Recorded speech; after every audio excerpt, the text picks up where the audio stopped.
السلام علیکم ورحمۃ اللہ وبرکاتہ۔ امید ہے کہ آپ تمام حضرات بخیر و عافیت ہوں گے۔ آپ تمام حضرات کی خدمت میں بہت قیمتی بات لے کر حاضر ہوا ہوں۔ اب اس بات کو شروع کرتے ہیں بغیر تاخیر کیے ہوئے۔ ایک حضرت ابراہیم علیہ السلام کی زندگی میں 5 واقعے بڑی اہمیت کے حامل ہیں۔ حضرت آدم علیہ السلام انسانوں کے پہلے باپ ہیں، یہ سب جانتے ہیں، اور حضرت نوح علیہ السلام انسانوں کے دوسرے باپ ہیں۔ قرآن میں ہے، سورہ صافات میں آئے گا وَجَعَلْنَا ذُرِّيَّتَهُ هُمُ الْبَاقِينَ۔ طوفان آیا پانی کا، سب غرقاب ہو گئے۔ یہ طوفان ساری دنیا میں آیا تھا یا اسی علاقے میں آیا تھا جہاں حضرت ابراہیم علیہ السلام رہتے تھے؟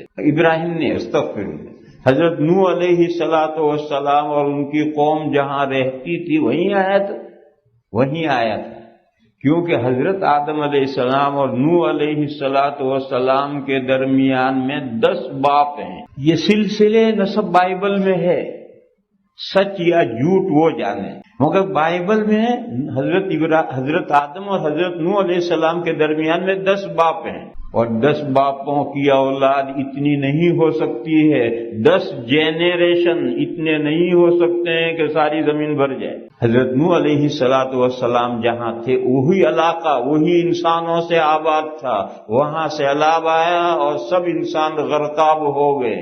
صرف کشتی میں جو 80 مرد اور عورتیں تھے وہی بچ گئے، پھر ان کی نسلیں چلی، رفتہ رفتہ سب کی نسلیں منقطع ہو گئی، ختم ہو گئی۔ حضرت نوح علیہ السلام کے 3 بیٹے کشتی میں تھے اور ایک بیٹا پانی میں ڈوب گیا تھا۔ جو 3 بیٹے حضرت کے کشتی میں تھے انہی کی نسلیں پھر آگے بڑھتی رہی، چلتی رہی، اور آج ساری دنیا کے تمام انسان نوح علیہ السلام کے ان 3 بیٹوں کی اولاد ہیں۔ تو حضرت نوح علیہ السلام آدم ثانی ہیں، دوسرے فادر ہیں، اور یہ مسئلہ قرآن میں ہے، سورہ صافات میں ہے وَجَعَلْنَا ذُرِّيَّتَهُ هُمُ الْبَاقِينَ۔ اللہ فرماتے ہیں کہ نوح کی اولاد ہی کو ہم نے باقی رہنے والا بنایا۔ یہ مضمون بھی آپ جانتے ہوں۔ ایک تیسرا مضمون ہے، حضرت نوح علیہ السلام کے بعد کتنے عرصے کے بعد معلوم نہیں، حضرت ابراہیم علیہ السلام کا دور آتا ہے۔ حضرت نوح اور حضرت ابراہیم علیہ السلام کے درمیان میں کوئی بڑے پیغمبر مبعوث نہیں ہوئے، عظیم الشان اولو العزم پیغمبر مبعوث نہیں ہوئے۔ نوح علیہ السلام کے بعد جو بڑی شخصیت پیدا ہوئی وہ حضرت ابراہیم علیہ السلام کی۔ حضرت ابراہیم علیہ السلام کی خصوصیت یہ ہے، اور یہ بھی قرآن میں مذکور ہے، کہ حضرت ابراہیم علیہ السلام کے بعد جو نبی بنے اور جو کتاب نازل ہوئی حضرت ابراہیم علیہ السلام کی اولاد ہی میں نازل ہوئی۔ یہ حضرت ابراہیم کی خصوصیت ہے کہ ان کے بعد جو بھی پیغمبر آئے دنیا میں اور جو بھی کتاب نازل ہوئی وَجَعَلْنَا فِي ذُرِّيَّتِهِمُ النُّبُوَّةَ وَالْكِتَابَ۔ قرآن میں ہے کہ ابراہیم کی نسل میں ہم نے نبوت اور کتاب گردان دی۔ ایک سلسلہ حضرت اسحاق سے چلا، حضرت اسحاق علیہ السلام، حضرت یعقوب علیہ السلام، حضرت یوسف علیہ السلام، پھر حضرت یوسف علیہ السلام کے 400 سال کے بعد حضرت موسیٰ علیہ السلام، پھر بنی اسرائیل میں کہتے ہیں کہ 1,00,000 انبیاء آئے، اور سب سے آخر میں حضرت عیسیٰ علیہ السلام۔ یہ ایک سلسلے میں تھا۔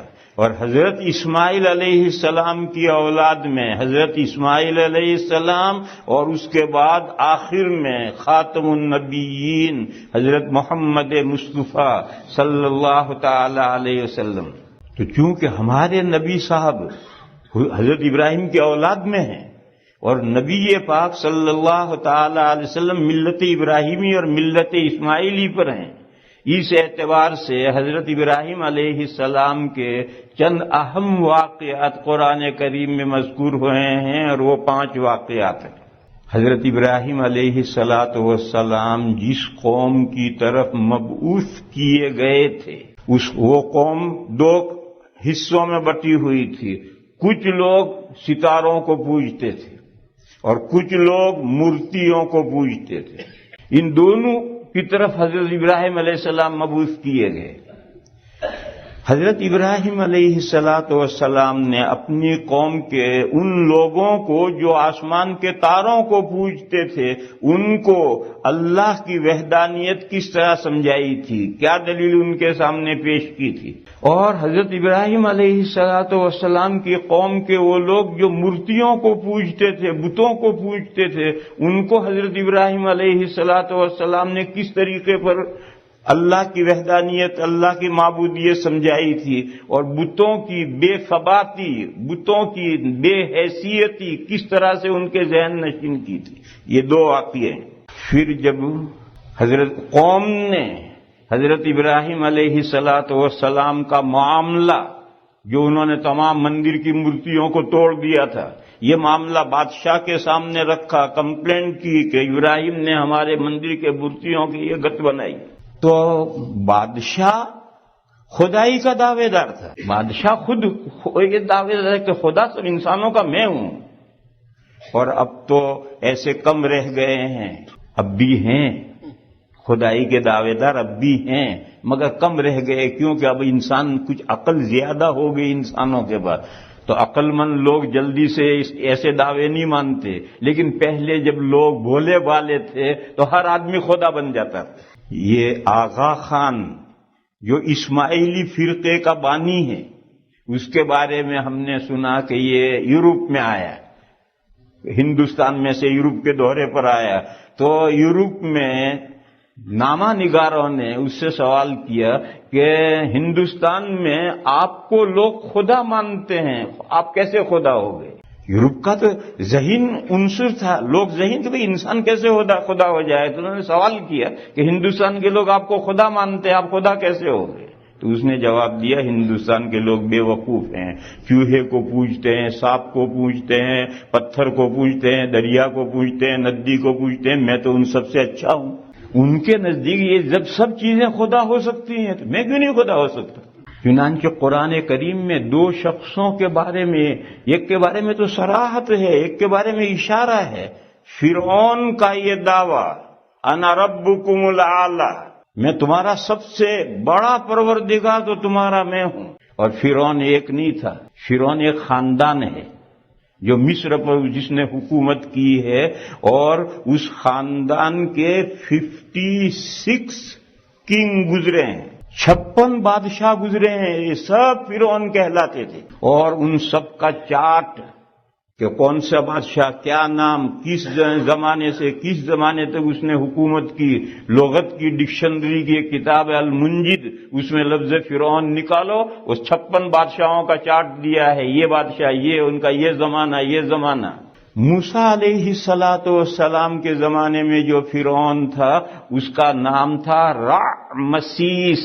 تو یہ جو رامسیس تھا موسیٰ علیہ السلام کے زمانے میں، اسی کا دعویٰ نہیں تھا کہ میں تمہارا سب سے برتر رب ہوں. یہ سارے فرعونوں کے یہی دعوے تھے کہ تمہارا سب سے بڑا خدا تو ہم ہیں. تو ایسے جو زبردست بادشاہ ہوتے تھے وہ خدائی کے بھی دعوے دار ہوتے تھے. حضرت ابراہیم علیہ السلام کے زمانے میں اور کا جو بادشاہ تھا، وہ علاقہ جہاں ابراہیم علیہ السلام بھیجے گئے تھے، بائبل میں اس علاقے کا نام اور بتایا ہے کہ اور کے جو علاقے میں جو بادشاہ تھا وہ نمرود تھا. اس کا نام تو ہم جانتے ہیں اور سب جانتے ہیں. وہ ہمارے امام صاحب ایک لطیفہ سنایا کرتے ہیں، آج ہے نہیں، کہیں گئے ہیں.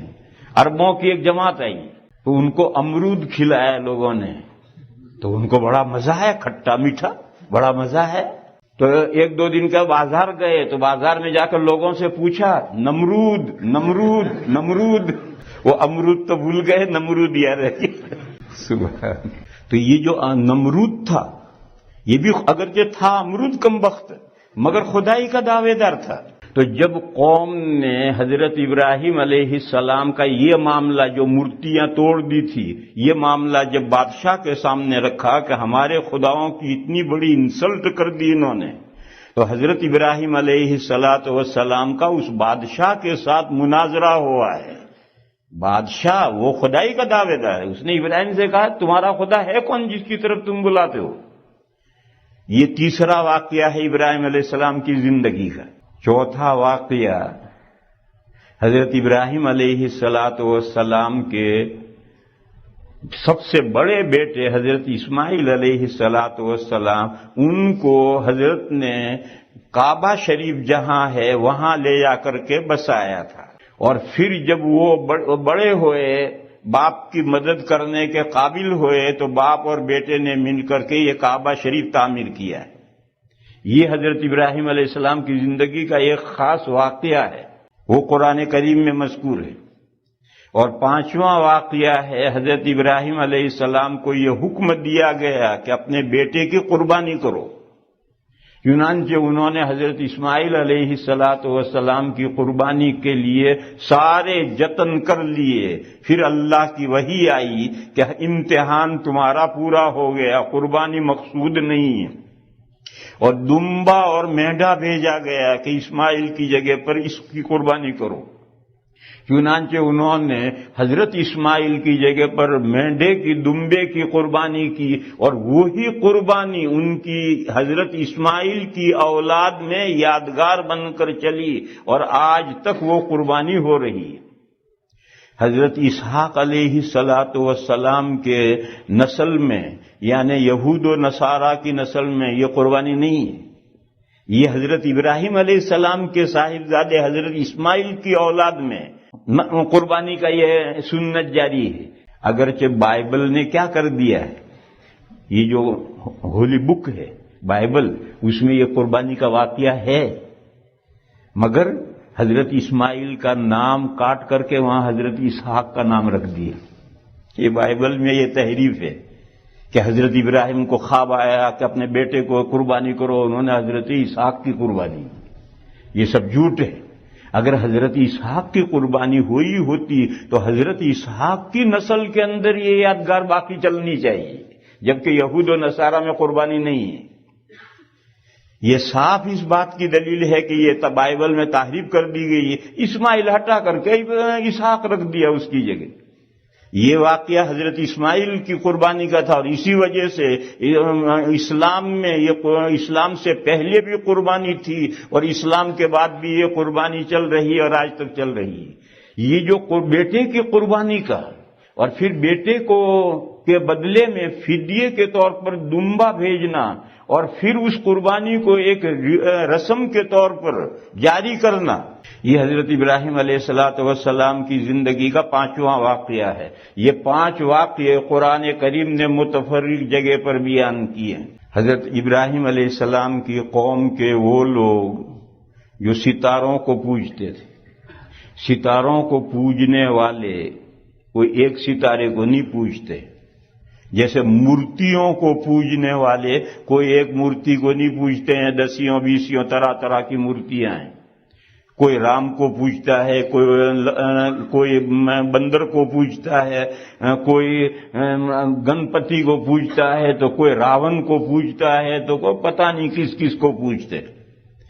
ایسے ستاروں کے جو پوجنے والے ہیں، کوئی ایک معین ستارے کو نہیں پوجتے، کوئی کس کو پوجتا، کوئی کس کو پوجتا، کوئی کس کو پوجتا ہے۔ تو حضرت ابراہیم علیہ السلام نے ان لوگوں کو جو ستاروں کو پوجتے تھے، ان کو سب سے پہلے چھوٹے ستارے کے بارے میں گفتگو کی۔ فلما جن اللیل، جب رات چھا گئی، فرآ کوكبا، بس ابراہیم علیہ السلام نے ایک ستارے کو دیکھا۔ دیکھو جب سورج ڈوبتا ہے تو جہاں سورج ڈوبتا اس سے اوپر ایک ستارہ چمکتا ہے، اور 29 کا جو چاند ہے وہ اس ستارے اور مغرب کے بیچ میں عام طور پر نظر آتا ہے، اور 30 کا چاند اور اوپر اس کے قریب تک نظر آئے گا۔ ایسے ادھر ادھر اور بھی ستارے ہیں، وہ ستارے نہیں پوجے جاتے تھے۔ یہ کوئی ایسا ستارہ ہے جو رات کو 11-12 بجے نکلتا ہے۔ فلما جن اللیل، جب رات چھا گئی، یعنی 10-11-12 بج گئے تو وہ ستارہ نکلا جس کو قوم پوجتی تھی۔ تو حضرت ابراہیم نے ان سے کہا، ھذا ربی، یہ میرا پروردگار ہے، یعنی تمہارے عقیدے کے مطابق، میرے عقیدے کے مطابق نہیں، تمہارے عقیدے کے مطابق۔ تم کہتے ہو یہ خدا ہے اور سبھی انسانوں کا خدا ہے، تو میرا بھی خدا ہے۔ تو انہوں نے کہا کہ آج تو ابراہیم ڈھیلے پڑے ہیں، ھذا ربی کہا ہے، لیکن بہرحال ایک وقت گزرنے کے بعد صبح سے پہلے پہلے وہ ستارہ ڈوبا. تب حضرت نے کہا دیکھو بھئی، لا احب الافلین، ڈوبنے والے خدا کو میں پسند نہیں کرتا، لہذا یہ میرا خدا نہیں. اس کو عربی میں کہتے ہیں مماشات مع الخصم، جس سے مناظرہ ہے. مناظرہ ہم کر رہے ہیں، تھوڑی دیر اس کے ساتھ چلو. مماشات مع الخصم. ہم طالب علموں میں اس کی ایک مثال دیتا ہوں میں کہ 3 طالب علموں نے یہ طے کیا کہ اس چوتھے کو آج عصر کے بعد مارنا ہے. ایسے جھگڑے طالب علموں میں ہوتے رہتے ہیں. تو صبح سے یہ 3 اس کے پیچھے پڑے. ایک نے کہا یار گنا کھائے بہت دن ہوئے ہیں، آج عصر بعد گنا کھانے چلیں. دوسرا ملا، اس نے بھی کہا ارے یار تیرے پاس پیسے ہیں نہیں، گنا کھلا. میرے پاس پیسے نہیں، چل میں کھلاؤں گا. بہرحال دوپہر سے 3-4 مرتبہ ایک دوسرے سے ملے، پھر عصر کی نماز پڑھ کر اسے چاروں چلے. راستے میں سے سب نے گنا خریدی اور خرید کر کھاتے کھاتے جب شہر سے باہر گئے تو وہی گنا ڈنڈے بن گئی، اور دے ڈنڈا دے ڈنڈا. تو یہاں سے لے کر وہاں تک یہ مماشات مع الخصم ہے، دوست نہیں ہے، دشمن ہے، اس کو پیٹنا ہے. مگر اگر شروع سے دشمنی ظاہر کر دیں تو آئے گا ہی نہیں، تو کیسے پیٹیں گے؟ تو اگر نکلتے ہی کہیں یہ خدا نہیں مانتا میں اس کو خدا، تو کیسے بات بنے گی؟ ان پر حجت تام کیسے ہوگی؟ کبھی کیوں خدا نہیں مانتے؟ اس لیے مماشات مع الخصم ھذا ربی.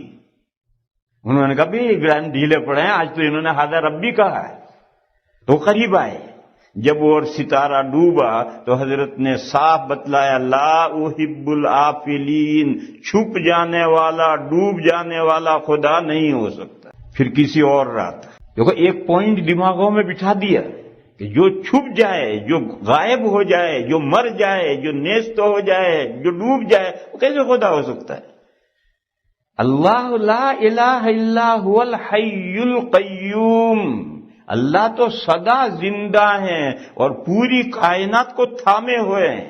اگر وہی نہیں رہیں گے تو کائنات کو کون تھامے گا؟ پھر کسی اور رات چاند نکلا تو حضرت نے پھر ان لوگوں سے کہا ھذا ربی، یہ میرا رب ہے. یعنی وہ تو ڈوب گیا، یہ رب ہے. اب پھر یہ قریب آئے، تھوڑا سا ذہن تو تیار ہوا ہے. پھر جب چاند بھی وقت آیا اور چاند بھی غروب ہو گیا تو حضرت نے فرمایا دیکھو بھئی یہ بھی ڈوب گیا اللہ کا بندہ. اور پہلے میں بتا چکا ہوں کہ ڈوبنے والا، غائب ہونے والا، چھپنے والا خدا نہیں ہو سکتا. پھر خدا ہے کون؟ تو دوسرا پوائنٹ ڈالا کہ خدا کون ہے یہ بات خدا ہی بتائے، دوسرا نہیں بتا سکتا. خدا ہی بتائے، سمجھائے تو آدمی سمجھ سکتا ہے. اور اگر اللہ کی طرف سے سمجھ نہ دی جائے تو آج کتنے بڑے بڑے پروفیسر، بڑے بڑے سائنسدان، بڑے بڑے عقل مند، بڑے بڑے ایجوکیٹڈ ہندوؤں میں، عیسائیوں میں اللہ کے علاوہ کی خدائی میں پھنسے ہوئے ہیں. ان کا ذہن پتھروں کو پوچھتے ہیں، بڑا پروفیسر ہے، بڑا انٹیلیجنس ہے، بڑا عقل مند ہے، بڑا ایجوکیٹڈ ہے، اور پوچھتا پتھروں کو ہے. قائل ہے خدا 3 ہے، عیسیٰ علیہ السلام کو بھی خدا مانتا ہے. اور ان کی سمجھ میں نہیں آتا کہ جو بندہ ہے جسے اللہ نے پیدا کیا ہے وہ کیسے خدا ہو جائے گا. ان کی سمجھ میں نہیں آتا. کیوں؟ حضرت ابراہیم نے نکتہ سمجھایا لئن لم یہدنی ربی لأکونن من القوم الضالین. اگر میرا پروردگار مجھے صحیح راستہ نہیں دکھائے گا تو میں گمراہوں میں سے ہو جاؤں گا. میں از خود اللہ کو نہیں پہچان سکتا ہوں. ایک اللہ کی معبودیت کا اقرار آدمی اپنی عقل سے نہیں کر سکتا. اللہ کی توفیق شامل ہو تو اس کی سمجھ میں بات آئے گی، ورنہ نہیں آئے گی. یعنی اس جملے میں 2 بتائے. ایک تو یہ بتائیے کہ بھی وہ ڈوب گیا تھا، ڈوبنے والا خدا نہیں ہو سکتا. یہ بھی ڈوب گیا، یہ بھی خدا نہیں ہو سکتا. پھر یہ بھی خدا نہیں ہو سکتا تو خدا کون ہوگا؟ اللہ ہی سمجھائیں گے، اللہ ہی راہ دکھائیں گے تو انسان سمجھے گا. اسی وجہ سے پہلے انسان سے لے کر آخری پیغمبر تک بے شمار انبیاء اللہ نے بھیجے. کیا تعلیم دینے کے لیے بھیجے؟ لا الہ الا اللہ. یہی تعلیم دینے کے لیے 1,24,000 انبیاء ہیں. اور ان 1,24,000 انبیاء نے جو محنتیں کی ہیں اس محنتوں سے سب انسان کبھی نہیں سمجھے. میجورٹی انسانوں کی آج تک نہیں سمجھی. تو تو فرمایا لئن لم یہدنی ربی لأکونن من القوم الضالین۔ پھر ایک وقت کے بعد میں سورج کی طرف لوگوں کو متوجہ کیا، سورج چمکتا ہوا نکلا تو حضرت نے لوگوں سے کہا ھذا ربی ھذا اکبر، یہ میرا رب ہے اور ستاروں میں اینڈ آ گیا ہے اس پر، اس سے بڑا کوئی ستارہ نہیں۔ اگر خدا ہے تو یہ ہو سکتا ہے، اس سے آگے تو کوئی بڑا ہے ہی نہیں، ھذا اکبر، اس پر ستاروں کا اینڈ آ گیا، سب سے بڑا ستارہ تو یہ ہے۔ ایک وقت کے بعد سورج میاں بھی ڈوب گئے، تب حضرت نے ڈنکے کی چوٹ اعلان کیا، فلما فلت قال یا قوم انی بریء مما تشرکون، ڈنکے کی چوٹ اعلان کیا کہ سن لو، جن جن ستاروں کو تم پوجتے ہو خدا مانتے ہو، میں ان سے بری اور بیزار ہوں، میرا ان سے کچھ لینا دینا نہیں ہے، وہ میرے خدا ان میں سے کوئی نہیں ہے۔ پھر ماننا نہ ماننا ہے یہ تو انسان کا اختیار ہے، لیکن اس مرحلے تک حضرت لے گئے سمجھاتے سمجھاتے کہ ان کو چپکا کر دیا، ان ستاروں کی خدائی پر ان کے پاس میں کوئی دلیل باقی نہیں رہ گئی، اس حد تک حضرت ان کو لے گئے۔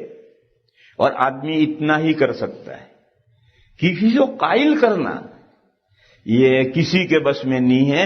انک لا تہدی من احببت ولکن اللہ یہدی من یشاء، فرمایا آپ جس کو چاہیں اسے سیدھا راستہ دکھا دیں، یہ ممکن نہیں۔ اللہ جسے چاہیں اسے سیدھا راستہ دکھاتے ہیں۔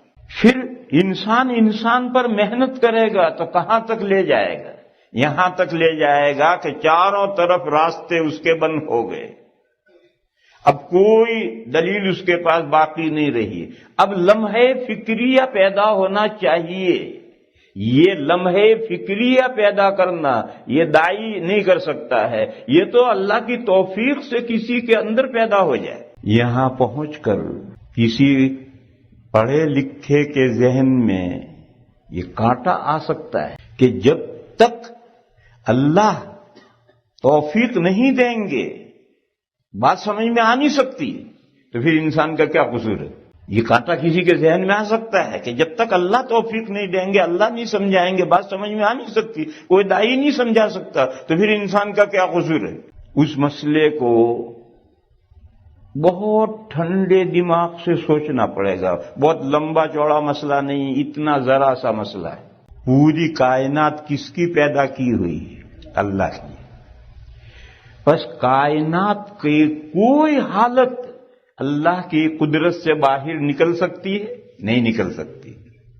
اگر مخلوق کی کوئی حالت اللہ کی قدرت سے باہر ہو گئی تو پھر اللہ کہاں ہوئے، قادر مطلق کہاں رہے؟ یہ تو مخلوق بھی قادر ہو گئی، لہذا مخلوق کی کوئی حالت اللہ کی قدرت سے باہر نہیں ہو سکتی۔ ہم جو چاہتے ہیں یہ بھی ہماری ایک حالت ہے، اگر ہم چاہنے میں مختار ہوں تو پھر ہم بھی خدا ہو گئے، اللہ کے سے ہم نکل گئے، ہمارا چاہنا ہمارے اختیار میں ہے، یہ نہیں ہو سکتا۔ ہمارا چاہنا بھی اللہ کے چاہنے کے تابع ہے۔ قرآن کریم میں ہے وَمَا تَشَاءُونَ إِلَّا أَن يَشَاءَ اللَّهُ رَبُّ الْعَالَمِينَ، تم چاہ بھی نہیں سکتے، جب تک اللہ نہ چاہے تم نہیں چاہ سکتے۔ لہذا یہ بات تو بالکل طے ہے کہ اللہ خالق ہیں، ساری کائنات مخلوق ہے، مخلوق کی کوئی حالت اللہ کی قدرت سے باہر نہیں ہو سکتی، مخلوق کا چاہنا بھی اللہ کے چاہنے کے مطابق ہے۔ پھر بھینس میں اور ہم میں جو فرق ہے وہ کیا ہے؟ بھینس کھوٹے سے کھل گئی، گاؤں میں بھاگی، ایک بچہ پیروں میں آیا کچل کر مر گیا، دوسرا بچہ تھوڑی دیر میں آیا وہ بھی اسی طرح مر گیا۔ پہلی حالت اور دوسری حالت میں بھینس کے اوپر کوئی فرق نہیں، جس بے دردی سے اس نے پہلے بچے کو کچل دیا دوسرے کو بھی کچل دیا، پھر تیسرا بچہ آیا وہ بھی کچل گیا۔ پھر لوگوں نے بھینس کو پکڑا اور تینوں بچوں کے باپ آئے اور ڈنڈے لے کر دے مار دے مار دے مار، تو تھوڑی دیر لوگ خاموش رہیں گے، پھر لوگ خود کہیں گے ارے بھیا کتنا مارو گے، جانور ہی تو ہے۔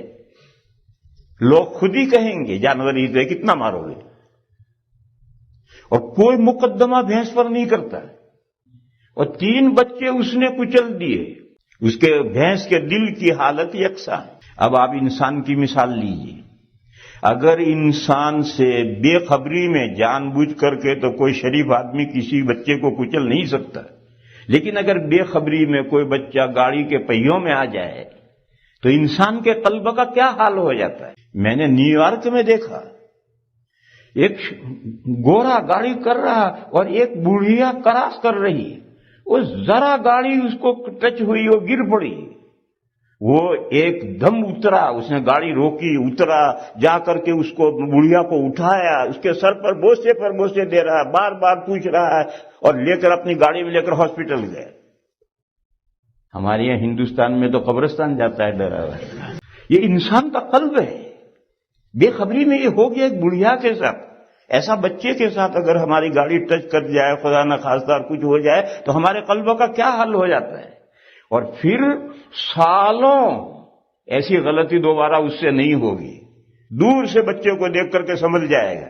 اور اگر جان بوجھ کر اگر اس نے مارا ہے تو ساری دنیا اس ڈرائیور کو پکڑے گی، اور یہ سب اس کے باپ سے کہیں گے اسے کورٹ میں لے جا، کیفر کردار تک لے جا، سلی دلوائی سے. تو یہ انسان کے دل میں، بھینس کے دل میں یہ فرق کیوں ہے؟ یہ فرق تو بدیہی ہے. ہر کوئی سمجھتا ہے کہ انسان کا حال اور دیگر جانوروں کے حال میں بین فرق ہے. یہ فرق کہاں ہے؟ یہ 2 باتیں طے ہیں. پہلی بات یہ طے ہے کہ اللہ کی کسی بھی مخلوق کی کوئی حالت اللہ کے اختیار سے باہر نہیں ہو سکتی. اللہ کا چاہنا بھی باہر نہیں ہو سکتا، انسان کا ہدایت پانا بھی اللہ کے ہدایت دینے سے باہر نہیں ہو سکتا. اگر ایک حال بھی انسان کا اللہ کے اختیار سے باہر ہو جائے تو وہ انسان کہاں رہا، بندہ کہاں رہا، وہ تو معبود ہو گئے. اور دوسری طرف انسان میں اور جانوروں کے درمیان میں یہ فرق ہم بدیہی طور پر دیکھتے ہیں. لہذا تیسری بات سنو، انسان کو اللہ نے اختیار دیا ہے، مگر کسی بھی معاملے کا کمپلیٹلی اختیار نہیں دیا ہے، پارشیلی، جزوی اختیار دیا ہے، تھوڑا سا اختیار دیا. حضرت علی کرم اللہ تعالی وجہہ کے پاس ایک شخص آیا، اس نے یہی سوال کیا کہ انسان مجبور ہے یا اختیار رکھتا ہے؟ حضرت علی نے فرمایا اختیار بھی رکھتا ہے اور مجبور بھی ہے. اس نے کہا یہ کیسے؟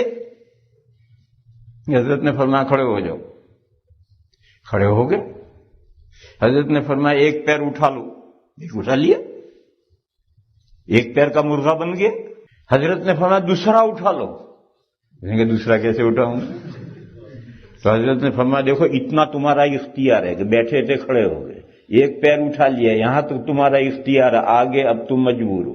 یہ حضرت علی نے اس کو سمجھایا یہی ہے، ٹوٹلی اختیار نہیں ہے، پارشیلی اختیار ہے، جزوی اختیار ہے، ایک حد تک اختیار ہے. اور یہ جو پارشیلی جزوی اختیار ہے یہ اللہ نے انسان کو دیا ہے، بھینس کو نہیں دیا ہے. اور اسی وجہ سے انسان کا حال اور بھینس کا حال الگ ہے. دیکھو اسلامی تاریخ کا ایک قصہ ہے دور صحابہ کا. ایک صحابہ کا لشکر جا رہا ہے. ایک صحابی جو ان کا نام تھا حضرت سفینہ. نام تو یہ نہیں تھا، سفینہ کے معنی ہے جہاز، پانی کا جہاز، شیپ. تو نام تو یہ نہیں تھا، پتہ نہیں نام تو کیا تھا. مگر ایک مرتبہ بہت سارا سامان پیٹھ پر لادے ہوئے جھکے آ رہے تھے، بہت سارا سامان. تو حضور نے فرمایا مذاق میں، دل لگی میں، انت سفینۃ، تم تو جہاز معلوم ہوتے ہو، شیپ بن گئے ہو. اس دن سے ان کا نام ہی سفینہ ہو گئے. کسی وجہ سے لشکر سے پیچھے رہ گئے، لشکر آگے بڑھ گئے، یہ کسی وجہ سے پیچھے رہ گئے. جیسے کیوں پیچھے رہ گئے؟ بیٹھے بیٹھے سوتے ہوں گے، جیسے وہ ہمارے چچا بیٹھے بیٹھے سو رہے ہیں، ایسے وہ بھی بیٹھے بیٹھے سوتے ہوں گے. جب آنکھ کھلی تو چلے، چلتے چلتے رات آ گئی اور لشکر نظر نہیں آ رہا. مغرب ہو گئی، پہاڑ پر سے شیر اترا دھاڑتا ہوا. حضرت کھڑے ہو گئے، وہ شیر انہی کی طرف آ رہا ہے. جب قریب آیا تو حضرت نے اس سے کہا یا ابا الحارث تعال، عربی میں جانوروں کی بھی کنیتیں ہوتی ہیں. شیر کی کنیت ابو الحارث. کہا ہے ابو الحارث یہاں، تو قریب آیا اور آ کر کے دم ہلانے لگا. تو حضرت نے اس کا کان پکڑ کے اس سے کہا میں رسول اللہ صلی اللہ علیہ وسلم کا صحابی ہوں اور میں لشکر سے بچھڑ گیا ہوں اور رات ہو گئی ہے، مجھے لشکر میں پہنچا. تو اس نے گھوم کر کے اشارہ کیا کہ میرے اوپر بیٹھ جاؤ. حضرت بیٹھ گئے اور وہ فراٹے بھرتا ہوا یہ جا وہ جا، اور لشکر جب قریب نظر آیا تو وہ رک گئے. حضرت اتر گئے، واپس ہو گئے. یہ کون شیر تھا جس نے اتنا بڑا کارنامہ انجام دیا؟ اللہ جانے کون تھا. اور دوسرا واقعہ سنو. غزوہ احد میں نبی پاک صلی اللہ تعالی علیہ وسلم نے لوہے کے 2 کرتے اوپر تلے پہن رکھے تھے. ایک وقت آیا کہ شکست کی صورت بن گئی، احد میدان میں شکست کی صورت بن گئی. تو ایک بڑی اونچی چٹان ہے احد پر میں، وہ چٹان اب بھی ہے. نبی پاک صلی اللہ تعالی علیہ وسلم اس چٹان پر چڑھنا چاہتے تھے مگر وہ چٹان بہت اونچی تھی. تو حضرت طلحہ رضی اللہ تعالی عنہ جو عشرہ مبشرہ میں سے ہیں وہ گھوڑا بنے اور حضور ان کے اوپر چڑھے پیٹھ پر. پھر وہ کھڑے ہوئے تو حضور ان کے کندھوں پر پیر رکھ کر کے وہ کھڑے ہوئے اور حضور چٹان پکڑ کر اوپر چڑھ گئے. اور حضور نے فرمایا اوجب طلحہ، تو طلحہ کے لیے جنت واجب ہو. دیکھو طلحہ یہ عمل کریں جنت واجب ہو جائے اور وہ شیر پیٹھ پر بٹھا کر یہاں تک لا کر چھوڑ دے. اس کا تاریخ میں کوئی تذکرہ نہیں ہے کون شیر تھا، جنت ملی نہیں ملی، اس کو مٹی ہو جانا ہے. ان دو میں فرق کیوں ہے؟ شیر نے جو کام کیا ہے وہ تکوینی نظام کے تحت میں کیا ہے، اپنی ڈیزائر اور مرضی سے نہیں کیا ہے، اللہ کی طرف سے وہ کام کروایا گیا. اور حضرت طلحہ نے جو کام کیا ہے، گھوڑا بنے ہیں، پھر کھڑے ہوئے ہیں، اپنے کندھوں پر حضور کو لے کر اوپر چٹان تک پہنچایا، اوپر حضور نے پکڑ کر حضور چلے ہیں. اس میں ان کی مرضی کا دخل ہے، ان کا وہ پارشیلی اختیار اس میں ہے، تو ان کے لیے وہ جنت کا واجب موجب بن گیا. اور آج ان کی تاریخ میں سنہری حرفوں سے یہ واقعہ لکھا ہوا. یہ میں فرق سمجھا رہا ہوں کہ حیوانات کو اللہ نے اختیار جزوی نہیں دیا ہے. اس لیے بھینس نے 3 بچے کچل دیے، اس کے دل پر کوئی اثر نہیں، اور بھینس کے خلاف کوئی مقدمہ نہیں کرتا ہے.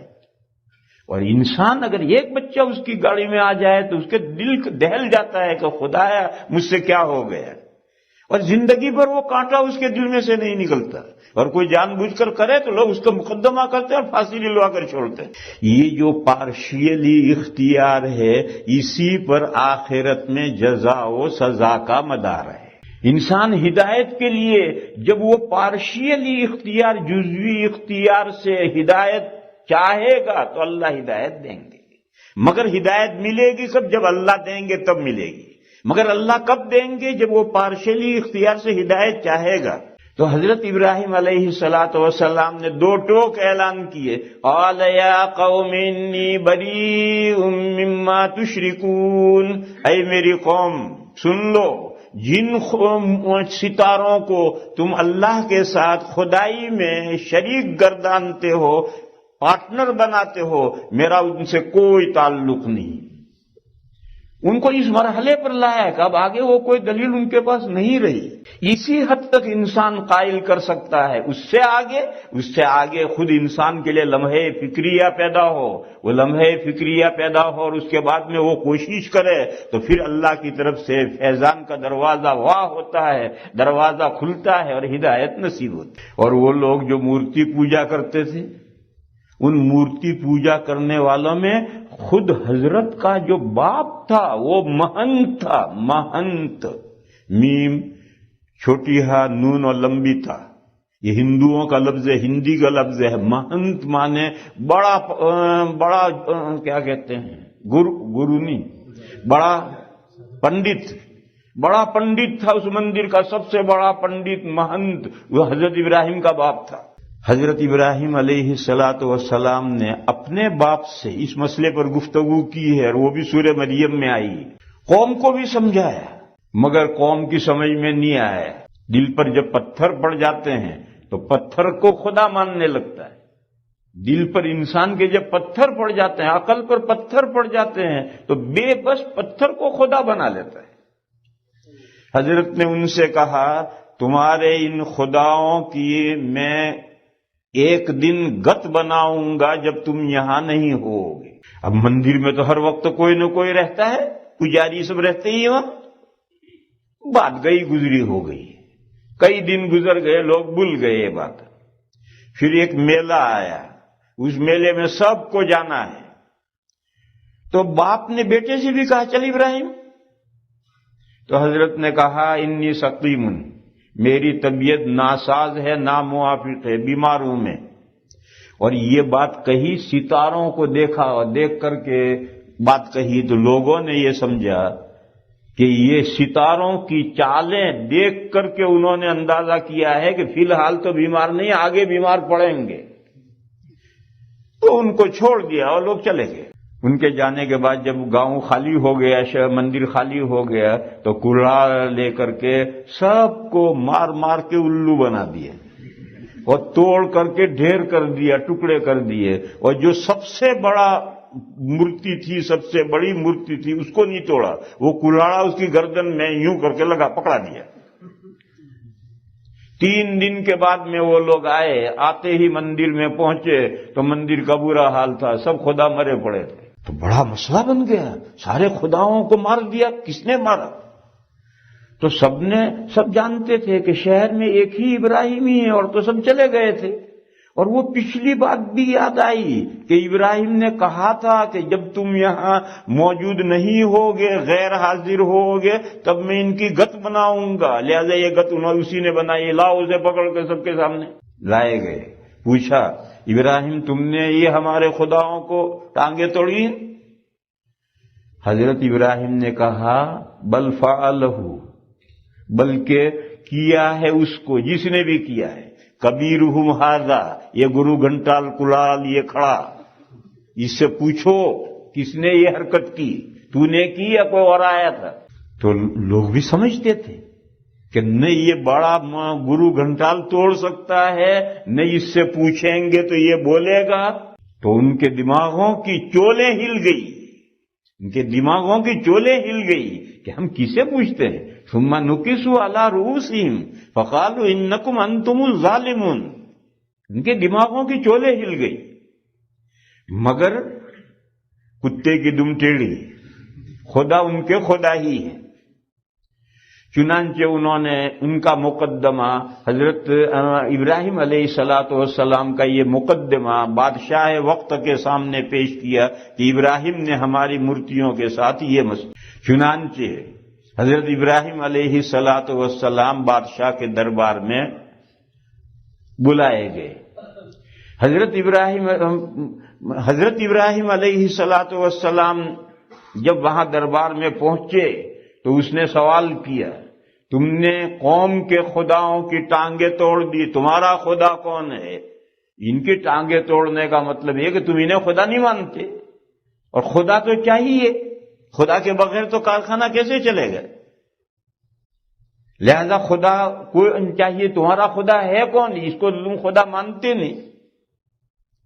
تو حضرت ابراہیم نے فرمایا ربی الذی یحیی و یمیت، میرا پروردگار وہ ہے جو جلاتا ہے اور مارتا ہے۔ تو اس نے کہا جلاتا ہے اور مارتا ہے، یہ تو کام میں بھی کرتا ہوں، اسی لیے میں خدا ہوں۔ قال انا احیی و امیت، اور فوراً ایک بے گناہ جا رہا تھا روڈ پر، پولیس والوں سے پکڑ کے لاؤ، اس کو لا کر کھڑا کیا، تلوار ماری جلاد نے اور گردن دور کا، دیکھو میں نے مار دیا۔ اور ایک جیل میں ایسا آدمی جس کی پھانسی کا فیصلہ ہوا تھا، آرڈر بھیج دیا چھوڑ دو اسے، کہا دیکھو یہ مرا ہوا تھا میں نے زندہ کر دیا، یہ زندہ جا رہا تھا میں نے مار دیا۔ حالانکہ جلانا اور مارنے کا یہ مطلب تھا ہی نہیں، مگر اس خر دماغ کو کون سمجھائے؟ اور مناظرے میں گہری بات آ جائے تو پھر وہ بات واضح نہیں ہوتی۔ تو حضرت ابراہیم علیہ السلام نے اس دلیل کو چھوڑ دیا، دوسری دلیل پیش کی۔ اور یہ فرمایا کہ میرا پروردگار وہ ہے جو روزانہ مشرق سے سورج نکالتا ہے۔ اگر آپ پروردگار ہیں کائنات کے تو آئندہ کل مغرب سے سورج نکال کر دکھائیے۔ فبہت الذی کفر، وہ ہکا بکا رہ گیا، اس کا کیا جواب دے؟ ہمارا طالب علم یہ کہتا ہے کہ وہ یہ جواب دے سکتا تھا کہ روزانہ مشرق سے سورج میں نکالتا ہوں، ابراہیم تو اپنے خدا سے کہہ کہ اگلے دن مغرب سے سورج نکالے، تیرا خدا مغرب سے سورج نکال کے دکھائے۔ وہ بادشاہ یہ کہہ سکتا تھا؟ یہ ہمارا طالب علم سوال کرتا ہے۔ تو میں ان سے کہتا ہوں وہ نمرود تیرے جتنا بے وقوف نہیں تھا۔ اگر وہ ایسا کہتا تو کیا دیر لگتی؟ ابراہیم دو ہاتھ اٹھا دے، پروردگار عالم کل سورج مغرب سے نکال دیجئے، اللہ مغرب سے نکال دے گا، اللہ کے لیے کیا مشکل ہے؟ وہ سب سمجھتا تھا کہ میں مشرق سے نہیں نکالتا ہوں، اور میں اس سے کہوں گا تو ابراہیم دعا کرے گا اور مغرب سے سورج نکلے گا۔ وَجَحَدُوا بِهَا وَاسْتَيْقَنَتْهَا أَنفُسُهُمْ، انبیاء کے جو مخالفین ہوتے ہیں وہ یقین ہوتا ہے کہ نبی سچے ہیں، جو بات کہتے ہیں سچے ہیں، پھر انکار کرتے ہیں۔ تو یہ بھی دل میں سمجھ رہا ہے مگر زبان سے انکار کر رہا ہے، اس لیے وہ تیرے جتنا بے وقوف نہیں تھا جو ایسی بات کہتا۔ بہرحال وہ ہکا بکا رہ گیا، آگے اس کے بعد دلیل کچھ نہیں۔ پھر جہاں سورہ بقرہ میں یہ مضمون آیا ہے، چونکہ یہ کوڑ مغز مارنا اور جلانے کی حقیقت ہی نہیں سمجھتا، کہتا میں مارتا ہوں جلاتا ہوں، اور کر کے بتلا کہ دیکھو یہ مار دیا یہ جلا دیا، حالانکہ مارنا جلانا کیا ہے؟ تو اللہ تعالی نے اس کے بعد کی دو آیتوں میں دو واقعے ذکر کیے۔ او کالذی مر علی قریۃ، ایک نبی کہتے ہیں، قرآن میں نام نہیں ہے، کہتے ہیں کہ حضرت دانیال کا قصہ ہے، اور حضرت دانیال کا نبی ہونا بھی قرآن میں نہیں ہے، بائبل میں۔ جب بخت نصر نے بیت المقدس کو اجاڑ دیا، اس وقت حضرت دانیال جیل میں بند تھے، یہود نے جیل میں ڈال رکھا تھا۔ تو لوگوں نے بخت نصر کو بتایا کہ یہاں جیل میں ایک آدمی ہے جس نے تیرے اس حملے کی خبر اتنے سال پہلے دی تھی، اور قوم نے اس خبر کو نہیں مانا اور الٹا اسے جیل میں بند کر رکھا ہے۔ تو بخت نصر نے جیل میں سے حضرت کو بلایا اور حضرت سے گفتگو کی۔ نبی کی فراست، نبی کی عقل مندی بہت متاثر ہوا، اور اس نے یہ کہا کہ تم میرے ساتھ چلو، میں تمہیں بہت عزت سے رکھوں گا۔ حضرت دانیال نے کہا کہ جب میری قوم ہی تباہ ہو گئی تو میں عزت پا کر کیا کروں گا، مجھے آپ چھوڑ دیں۔ تو اس نے چھوڑ دیا۔ اب جب وہ بیت المقدس پر سے اپنے گدھے پر سے گزرے اور کہیں بیت المقدس سے نکل کر کہیں چلے جائیں گے تو سارا اجڑ گیا ہے، تو حضرت نے حسرت سے کہا انا یحیی ھذہ اللہ بعد موتہا، یہ پورا شہر ویران ہو گیا، یہ کیسے بسے گا، کیسے آباد ہوگا؟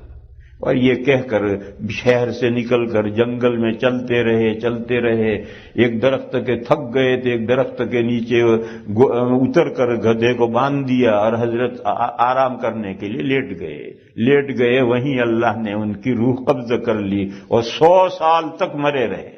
بہت دور جنگل میں ہے جہاں تک لوگ نہیں پہنچتے۔ ادھر کیا ہوا؟ بخت نصر سب کو غلام باندی بنا کر بنی اسرائیل کو لے گیا۔ پھر 70 ایئرز کے بعد سائرس نے حملہ کیا اور بخت نصر کو ہرایا اور سارے بنی اسرائیل کو آزاد کیا، اور ان کو اجازت دی جاؤ تم اپنا بیت المقدس بسا لو، اور وہ بہت مال دیا، ساز و سامان کے ساتھ وہ آئے اور انہوں نے شہر بسایا 70 ایئر کے بعد، اور اوپر 30 ایئر گزر گئے، شہر پورا آباد ہو گیا 30 ایئر میں۔ اب وہاں حضرت دانیال زندہ ہوتے ہیں 100 سال تک۔ فَأَمَاتَهُ اللَّهُ 100 عَامٍ، اللہ نے ان کو 100 سال مارے رکھا، پھر زندہ کیا۔ پوچھا کتنی دیر ٹھہرے؟ سورج دیکھا اور کہنے لگے ایک دن ٹھہرا ہوں یا ایک دن بھی نہیں ہو۔ اللہ کے یہاں سے وحی آئی 100 سال گزر گئے ہیں تمہیں مرے ہوئے، اور جو تمہارا ٹفن ہے وہ کھولو، ویسا کا ویسا ہی، کھانے پینا جو ہے بالکل ابھی اس میں لم یتسنہ، ذرا تبدیلی نہیں آئی، حالانکہ کھانا 24 گھنٹے میں ختم ہو جاتا ہے۔ اور گدھا، حضرت اللہ نے فرمایا کہ دیکھو تمہارا گدھا مر چکا ہے اور اس کی ہڈیاں پورے میدان میں بکھری پڑی ہیں۔ گدھا تو کم سے کم 20-25 سال زندہ رہتا ہے، وہ مر گیا، اور کھانے کا ٹفن ویسا کا ویسا ہی۔ پھر اللہ نے کہا دیکھو ہم تمہارے گدھے کو زندہ کرتے ہیں، ادھر سے ہڈی آئی ادھر سے ہڈی آئی، سب ہڈی ملی، ڈھانچہ بنا، گوشت چڑھا، کھال چڑھ گئی اور گدھا زندہ ہو گیا، بھونکنے لگا۔ یہ اللہ نے مثال دی کہ مارنا جلانا یہ ہے۔ دیکھو حضرت کو مار دیا، 100 سال کے بعد زندہ کیا، گدھے کو مار دیا، حضرت کے سامنے زندہ کیا۔ مارنا جلانا یہ ہے۔ وہ جو نمرود کہتا ہے کہ میں بھی مارتا ہوں جلاتا ہوں، وہ مارنا جلانا نہیں۔ پھر دوسری مثال دی کہ حضرت ابراہیم علیہ السلام نے اللہ سے عرض کیا کہ آپ مارتے کیسے ہیں؟ وہ تو روز مرتے رہتے ہیں، لوگ ہم دیکھتے ہیں، لیکن قیامت میں جو زندہ کریں گے دوبارہ تو کیسے زندہ کریں گے، اس کا مجھے مشاہدہ کرائیں۔ اللہ نے پوچھا کیا تمہیں میری صفت پر یقین نہیں ہے؟ انہوں نے کہا پروردگار پکا یقین ہے، لیکن آنکھوں سے دیکھنا چاہتا ہوں۔ اللہ نے فرمایا ایسا کرو تم 4 پرندے پال کر ہلا لو مانے اپنے سے مانوس کر لو، کہ آواز دو تو بھاگے بھاگے آئیں۔ 4 پرندے پال لیے، ان کو ہلا لیا۔ حضرت نے فرمایا ان کو ذبح کر لو، اور ذبح کر کے چاروں کا ملا کر قیمہ بنا ڈالا۔ پھر اللہ نے حکم دیا کہ اس قیمے کے 4 حصے کرو، ایک دائیں پہاڑ پر، ایک بائیں پہاڑ پر، ایک سامنے کے پہاڑ پر، ایک پیچھے کے پہاڑ پر، چاروں اجزاء رکھا ہے۔ پھر فرمایا بیچ میں کھڑے ہو کر آواز دو کبوتر، تو یہاں سے اجزاء چلے، وہاں سے اجزاء چلے، یہاں سے حضرت کے سامنے اجزاء ملے، مرکب ہو کر کبوتر بن کر زندہ ہو گئے۔ مور، تو مور کے اجزاء چلے، وہ زندہ ہو گئے۔ دیکھو یہ ہے مارنا اور جلانا۔ تو اللہ نے یہ 2 مثالیں دی کہ وہ بے وقوف ہے جو مارنا جلانے کی حقیقت ہی نہیں سمجھتا۔ مارنا جلانا یہ ہے، مرتے تو ہمارے سامنے لوگ مرتے رہتے ہیں، اور جینے کی جلانے کی حقیقت یہ ہے۔ بہرحال یہ تو مضمون آگے بڑھا۔ اصل تو وہ بادشاہ تھا جس نے مناظرہ کیا، فبہت الذی کفر، ہکا بکا رہ گیا۔ پھر اس نے کہا، لیکن ہدایت تو ملی نہیں اسے، تو اس نے کہا ابراہیم تو کہتا ہے کہ تیری بات مانیں گے تو جنت میں جائیں گے، اور تیری بات نہیں مانیں گے جہنم میں جائیں گے۔ دیکھ خدا میں ہوں، اور میں تو جہنم میں نہیں جاؤں گا، جہنم میں تجھے بھیجوں گا، اور تو کہتا ہے کہ میری بات نہیں مانو گے تو جہنم میں جنت بناؤں گا، اور جنت میں جاؤں گا، اور جنت میں رہوں گا۔ آدم علیہ السلام کے زمانے سے آج تک کسی نے جنت نہیں بنائی، صرف نمرود نے جنت بنائی تھی۔ کیوں جنت بنائی تھی؟ حضرت ابراہیم سے اس کا مناظرہ تھا۔ اس نے کہا تو یہ کہتا کہ میں جہنم میں جاؤں گا، میں تو جنت بناؤں گا اور جنت میں رہوں گا، اور تجھے جہنم میں ڈالوں گا، اور بڑا لاوا تیار کیا۔ کہتے ہیں کہ پورے ملک نے 6 مہینے تک سوختہ جمع کیا، لکڑی جمع کی، پھر وہ لکڑی دہکائی گئی اور ایک پورا جہنم تیار کیا، اور اس میں حضرت ابراہیم علیہ السلام کو ڈالا گیا ہے کہ جہنم میں تجھے میں ڈالوں گا، اور میں تو جنت بننا کہ جنت میں جاؤں گا۔ اللہ نے کیا کیا؟ اس جہنم کو قلنا یا نار کونی بردا وسلاما علی ابراہیم، اللہ کا حکم پہنچا آگ کو کہ ٹھنڈی ہو جائے، اور اتنا مت ٹھنڈی ہو جائے کہ لحاف اوڑھنا پڑے۔ بعد میں تو اے سی اتنی زور کی چلتی ہے کہ لحاف اوڑھنا پڑتا ہے، کہ اتنا زیادہ ٹھنڈا بھی مت ہو جائیے، قابل برداشت، اچھی ٹھنڈک اچھی لگے، بردم و سلامہ۔ یوں اس کا پلان فیل ہو گیا ہے۔ دیکھو دنیا میں کتنے ہی نیک بندے ہیں، آگ میں ڈالے جاتے ہیں، آگ ان کو جلا دیتی ہے، آگ کسی کو نہیں بخشتی۔ حضرت ابراہیم کو آگ نے کیوں نہیں جلایا؟ یہ مقابلہ ہے بادشاہ کے ساتھ، اور نبیوں کا اور ان کی قوموں کا جب مقابلہ ہوتا ہے اور عذاب آتے ہیں تو اللہ نبی کو اور مومنین کو بچا لیتے ہیں، کفار کو ہلاک کرتے ہیں۔ اس لیے اللہ نے برد و سلامہ بنا لیا. اور ادھر کیا ہوا؟ اس نے دونوں محنتیں یہ جہنم بھی اس نے ساتھ ہی ساتھ شروع کی ہے، اور اس کی جو نمرود کی جنت ہے وہ بھی بننی شروع ہوئی ہے، نہ کمپلیٹ ہو گئی ہے. پروگرام بن گیا کہ کل پرسوں فلاں تاریخ کو نمرود صاحب جنت میں جائیں گے. اللہ کا کرنا کہ ناک میں ایک مچھر گھس گیا اور وہ دماغ میں چڑھ گیا. یہ بے صفحے کا قصہ نہیں ہے. تاریخ کی مشہور کتاب البدایہ والنہایہ، اس میں یہ واقعہ مذکور ہے. دماغ میں چڑھ گیا، اب سر میں درد، وہ کاٹتا ہے اندر، بھیجا کھاتا ہے، سر میں درد، طبیعت خراب ہو گئی. تو وہ پروگرام جنت میں داخل ہونے کا ڈیلے ہو گیا. اور اب یہ روز آہستہ آہستہ کھا کھا کر، بھیجا کھا کھا کر کے مچھر بڑا ہوتا ہے اور سر میں درد شروع ہو گیا. پہلے دباتے رہے، پھر دباتے دباتے مکے مارتے رہے. پھر جب مکے پڑتے تھے تو وہ مچھر کھانا بند کرتا تھا تو ذرا آرام ملتا تھا. جب مکے ختم ہو گئے تو پھر وہ کھانا شروع کرتا تھا. پھر جب وہ اور بڑا ہوا تو مکوں سے بھی کام نہیں چلا، پھر جوتے مارنے پڑتے تھے سر پہ. ایک آدمی 2 ہاتھوں میں 2 چپل لے کر دھڑا دھڑ مارتا تھا تو ذرا آرام ملتا تھا اور وہ مچھر کھانا بند کرتا. ایک من چلا تھا، اس نے کہا جوتے مارتے مارتے تھک گئے، ایک دن اٹھا کر زور سے مارا، کھوپڑی پھٹ گئی. اور مچھر چڑیا جتنا بڑا ہو کر کے، تھوڑا مبالغہ ہوگا اس میں، چڑیا جتنا بڑا ہو کر اڑ گیا اور جناب ختم ہو لیے اور جنت دھری کی دھری رہ گئی. حضرت ابراہیم سے کہتا تھا کہ تو مجھے جہنم میں بھیجتا ہے اور تو جنت میں جائے گا، تجھے جہنم میں ڈالوں گا، میں جنت میں جاؤں گا. تو حضرت ابراہیم کے لیے تو وہ جہنم جنت بن گئی، بردم و سلامہ بن گئی. اور اس نالائق کے لیے وہ جنت اس کی کچھ اس کو دیکھنے کی بھی حسرت پوری نہیں ہوئی کہ ایک نظر دیکھ ہی لیتا. ایسے ہی مزید ویڈیو دیکھنے کے لیے آپ ہمارے چینل نورانی باتیں کو لائک کریں، سبسکرائب کریں تاکہ ویڈیو اپلوڈ ہوتے ہی سب سے پہلے نوٹیفیکیشن آپ کو مل جاوے، اور اس ویڈیو کو شیئر کرنا بالکل نہ بھولیں.